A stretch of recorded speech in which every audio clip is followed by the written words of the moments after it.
नमस्कार साथियों, स्वागत अभिनंदन है आपका अपने YouTube चैनल एस की ऑनलाइन हब में। आज हम आपके सामने लेकर आए हैं एक नया टॉपिक जो कि सभी परीक्षाओं में इनसे प्रश्न से वो पूछे जाते हैं।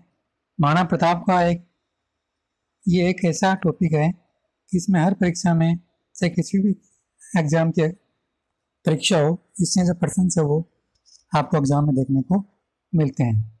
और अभी 9 मई को महाराणा प्रताप की जयंती आने वाली है, तो महाराणा प्रताप के बारे में 2 पंक्तियां कहना चाहता हूँ। सूरज का तेज भी फीका पड़ता था, जब राणा तू अपना मस्तक ऊंचा करता था। थी राणा तुझ में कोई बात निराली, इसलिए अकबर भी तुझसे डरता था। तो चलिए ज़्यादा समय अपना जाया न करते चलते हैं अपने महाराणा प्रताप के क्वेश्चंस की ओर। भारत में महाराणा प्रताप का नाम बहुत सम्मान के साथ लिया जाता है, क्योंकि महाराणा प्रताप ने अपने स्वाभिमान का सौदा वो नहीं किया। अकबर का विरोध एक ऐसे अकेले छोटे से राज्य ने किया और वह था मेवाड़। मेवाड़ अकबर के साम्राज्य का अंग न स्वेच्छा से बना, न अकबर की कूटनीति और सैनिक शक्ति से। मेवाड़ ने अकबर के साम, दाम, दंड और भेद सभी नीतियों को पैरों तले रौंद कर अपनी स्वाधीनता की रक्षा की। यानी अकबर ने पूरी तरह से कोशिश की कि महाराणा प्रताप को अपने अधीन लाया जाए, लेकिन महाराणा प्रताप उन्होंने अपने स्वाभिमान से सौदा नहीं किया। अब देखिए अपन अध्ययन करेंगे महाराणा प्रताप का जन्म वो कब हुआ। महाराणा प्रताप का जन्म हुआ था आपका 9 मई 1540 को। 9 मई 1540 ईस्वी को ज्येष्ठ शुक्ल तृतीया को रविवार के दिन महाराणा प्रताप का जन्म हुआ था। महाराणा प्रताप की माता का नाम जयवंता बाई था, जो कि अखेराज सोनग्रह की पुत्री थी। पाली के अखेराज सोनग्रह की ये पुत्री थी जयवंता बाई। अगला प्रश्न इसमें आता है, महाराणा प्रताप के पिता का क्या नाम था? तो महाराणा प्रताप के पिता का नाम महाराणा उदय सिंह था। नेक्स्ट प्रश्न इसमें बनता है, महाराणा प्रताप की मृत्यु वो कब हुई? तो महाराणा प्रताप की मृत्यु हुई थी 19 जनवरी 1597 ईस्वी चावंड में। महाराणा प्रताप की जो मृत्यु है वो हुई थी। चलते हैं अपनी नेक्स्ट स्लाइड पर। महाराणा प्रताप का शासनकाल वो कब से कब तक रहा? तो महाराणा प्रताप का शासनकाल है वो 1572 ईस्वी से लेकर 1597 ईस्वी तक रहा। अब महाराणा प्रताप का जो शरीर है उसकी लंबाई, ऊंचाई, वजन कितना था, इसके बारे में हम अध्ययन करते हैं। तो महाराणा प्रताप की ऊंचाई है वो थी आपकी 7 फुट 5 इंच, और इतना लंबा शरीर होते हुए भी महाराणा प्रताप के शरीर का वजन था 110 किलो, यानी बहुत ही मेंटेन उसका वजन था ऊंचाई के अनुसार। और अगर 7 फुट 5 इंच और 110 किलो का वजन का अगर कोई व्यक्ति अगर अपने सामने देख ले तो वो वैसे ही डर जाता है। तो इसीलिए जो अकबर था वो महाराणा प्रताप से डरता था कि जो महाराणा प्रताप की कदकाठी थी वो बहुत ही सॉलिड थी, क्योंकि एक तो वैसे ही ये 7.5 फुट के थे और इसका वजन था 110 किलो, तो उसको देखकर ही महाराणा प्रताप डर जाता था। महाराणा प्रताप के भाले का वजन है वो 81 किलो था। महाराणा प्रताप का जो कवच था उसका वजन था 72 किलो। देखिए इतना मजबूत शरीर होने के कारण ही महाराणा प्रताप इतना 81 किलो का भाला है वो अपने साथ लेकर चलता था। इसके साथ साथ महाराणा प्रताप के कवच का जो वजन है वो भी 72 किलो था। भाले, कवच और तलवार सहित महाराणा प्रताप 208 किलो वजन लेकर चेतक घोड़े पर चलता था। युद्ध में जाते समय महाराणा प्रताप 2 तलवारें लेकर जाता था, क्योंकि महाराणा प्रताप किसी निहत्थे पर वार वो नहीं करता था। इसीलिए दुश्मन भी महाराणा प्रताप के युद्ध कौशल का कायल था। यानी महाराणा प्रताप की यही बात देखकर दुश्मन है वो भी उनकी युद्ध कौशल का वो कायल होता था वो भी महाराणा प्रताप की युद्ध कौशल की प्रशंसा वो करता था। चलते हैं नेक्स्ट स्लाइड पर। इसमें प्रश्न आता है, महाराणा प्रताप का जन्म वो कुंभलगढ़ किले के कटारगढ़ दुर्ग में बादल महल के जूनी कचहरी में हुआ था। ये भी प्रश्न वो कई बार पूछा जाता है कि महाराणा प्रताप का जन्म वो कहाँ पर हुआ था, कौन से दौर में हुआ था।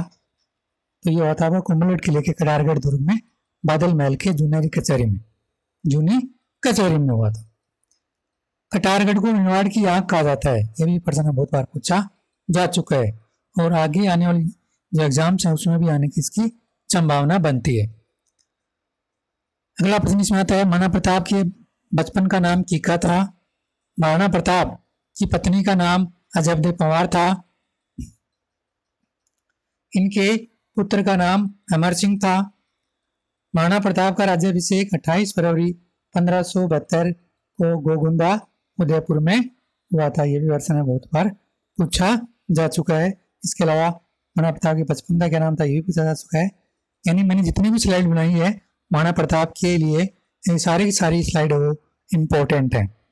चलते हैं अपनी अगली स्लाइड पर। इसमें देखते हैं महाराणा प्रताप के उपनाम वो कौन कौन से थे। मेवाड़ केसरी के नाम से महाराणा प्रताप को जाना जाता था, पाथल के नाम से जाना जाता था, हल्दी घाटी के शेर के नाम से भी महाराणा प्रताप को जाना जाता था और हल्दी घाटी के शेर की जो उपाधि है वो कर्नल टोड ने महाराणा प्रताप को दी थी। महाराणा प्रताप के प्रिय घोड़े का नाम चेतक था और महाराणा प्रताप के प्रिय हाथी कौन कौन से थे। तो प्रिय हाथी में महाराणा प्रताप के हाथियों में आता है राम प्रसाद और लूणा। ये महाराणा प्रताप के प्रिय हाथी थे। अकबर ने राम प्रसाद को जीतकर इसका नाम पीर प्रसाद वो कर दिया था। ये भी प्रश्न पूछा जा चुका है। घोड़े का नाम भी पूछा जा चुका है, हाथी का नाम भी पूछा जा चुका है और यह भी पूछा जा चुका है कि कौन से हाथी का नाम अकबर ने जीतकर पीर प्रसाद कर दिया था। अगला प्रश्न आता है इसमें कि अकबर के द्वारा महाराणा प्रताप को समझाने हेतु 4 शिष्टमंडल वो भेजे गए थे। तो सबसे पहले महाराणा प्रताप को समझाने के लिए अकबर की तरफ से जलाल खां कोरची को भेजा गया और जलाल खां कोरची को भेजा गया था नवंबर 1572 को। ये मैं लिखना भूल गया। ये नवंबर 1572 को सबसे पहले जलाल खां कोरची को महाराणा प्रताप को समझाने के लिए, अधीनता स्वीकार करने के लिए महाराणा प्रताप के पास जलाल खां कोरची को भेजा गया।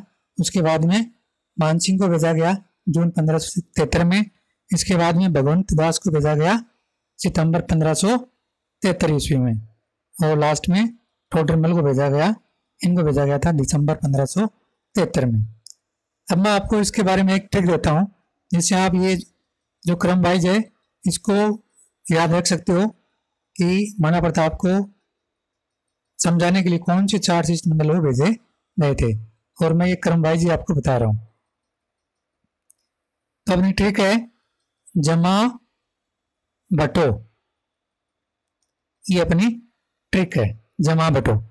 जैसे हो गया अपना ये जलाल खां कोरची, फिर मां से हो गया आपका मान सिंह, फिर बै से हो गया आपका भगवंत दास, फिर टो से हो गया अपना टोडरमल। इस प्रकार से चारों आपको याद रखने हैं। जैसे जलाल खां हो गया, मां से मान सिंह हो गया, पै से भगवंत दास हो गया और टो से हो गया आपका टोडरमल। चलते हैं अपनी नेक्स्ट स्लाइड पर। इसमें अपना पहला प्रश्न आता है मुहूर्तमाला व विश्व वल्लभ ग्रंथ किसने लिखे। तो मुहूर्तमाला और जो विश्व वल्लभ ग्रंथ है वो चक्रपाणी मिश्र ने लिखे हैं। अगला प्रश्न इसमें मानसिंह कछवा और प्रताप के बेटे के बीच में मुलाकात कहाँ पर हुई। तो मानसिंह कछवा और प्रताप के बेटे के बीच में मुलाकात है वो उदय सागर झील पर हुई थी। अगला प्रश्न इसमें बनता है हल्दी घाटी का युद्ध कब हुआ। तो हल्दी घाटी का युद्ध वो 18 जून 1576 को हुआ था। अब इसके अलावा एक तारीख और हमें देखने को मिलती है 21 जून 1576 को।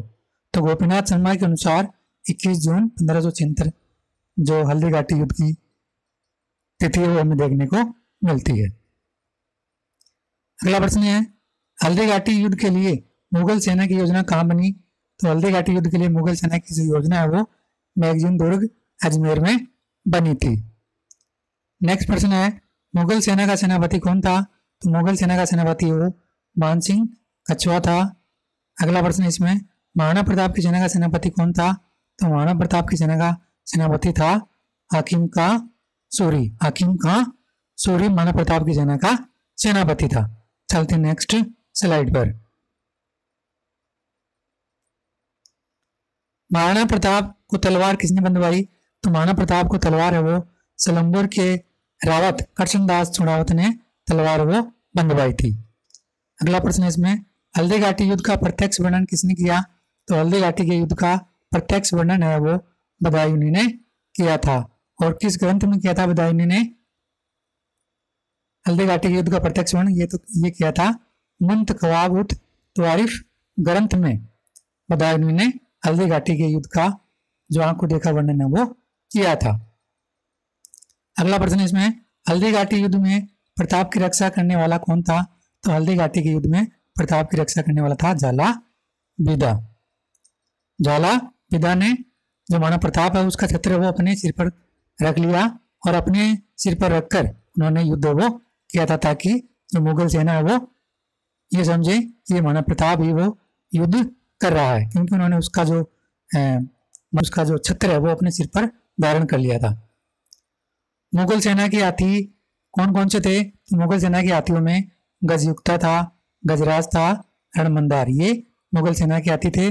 और इसके अलावा मर्दाना ये मानसिंह का हाथी था। और इसके अलावा हवाई है ये अकबर का हाथी था। अब महाराणा प्रताप के हाथी कौन कौन से थे? तो महाराणा प्रताप के हाथियों में एक था रामप्रसाद, एक था लूणा और एक था चक्रवाप, ये महाराणा प्रताप के हाथी थे। चलते हैं अपनी नेक्स्ट स्लाइड पर। हल्दी घाटी युद्ध के जो नामकरण है वो कौन कौन से हैं? तो वो इस स्लाइड में अपन देखते हैं। इनसे भी बहुत बार प्रश्न है वो पूछे जा चुके हैं कि कौन से युद्ध का नाम वो किसने दिया। जैसे पहला इसमें आता है, हल्दी घाटी के युद्ध को बादशाह बाग का युद्ध वो किसने कहा? तो हल्दी घाटी के युद्ध को बादशाह बाग का जो युद्ध है वो A.L. श्रीवास्तव ने कहा था। A.L. श्रीवास्तव। हल्दी घाटी के युद्ध को मेवाड़ की थर्मोपिले किसने कहा? तो ये कहा था कर्नल जेम्स टोड ने। हल्दी घाटी के युद्ध को कमनौर का युद्ध किसने कहा? तो ये कहा था अबुल फजल ने। हल्दी घाटी के युद्ध को गोगुंदा का युद्ध किसने कहा? तो ये कहा था बदायूनी ने हल्दी घाटी के युद्ध को गोगुंदा का युद्ध कहा था। अब इसके अलावा और नाम भी आते हैं हल्दी घाटी के युद्ध हल्दी घाटी के युद्ध को बनास का युद्ध भी कहा जाता है। इसके अलावा हल्दी घाटी के युद्ध को हाथियों का युद्ध भी कहा जाता है। अगला प्रश्न इसमें बनता है, चेतक का चबूतरा छतरी वो कहाँ पर बनी हुई है? तो चेतक का चबूतरा छतरी वो बलीचा राजसमंद में बनी हुई है। अगला प्रश्न इसमें बनता है, महाराणा प्रताप की छतरी वो कहाँ पर बनी हुई है? जो कि आठखंबिया है, तो ये बनी हुई है आपकी बांडोली केजड़ बांध पर महाराणा प्रताप की जो आठखंबिया छतरी वो बनी हुई है। चलते अपनी नेक्स्ट स्लाइड पर। तो इस प्रकार से मैंने महाराणा प्रताप का जो टॉपिक था उसमें से जितनी भी स्लाइड बनाई थी वो पूरी हो चुकी हैं। तो मैंने जितने भी महाराणा प्रताप के टॉपिक्स हैं, महत्वपूर्ण जितने भी प्रश्न बनते थे वो मैंने आपके सामने रखे हैं। तो आपको वीडियो कैसी लगी है कमेंट कर जरूर बताएं। अगर आपको वीडियो अच्छी लगी है तो आप वो चैनल को सब्सक्राइब करें, ताकि आगे आने वाली जितनी भी कक्षाएं हैं उसका नोटिफिकेशन वो सबसे पहले आपके पास पहुंच सके।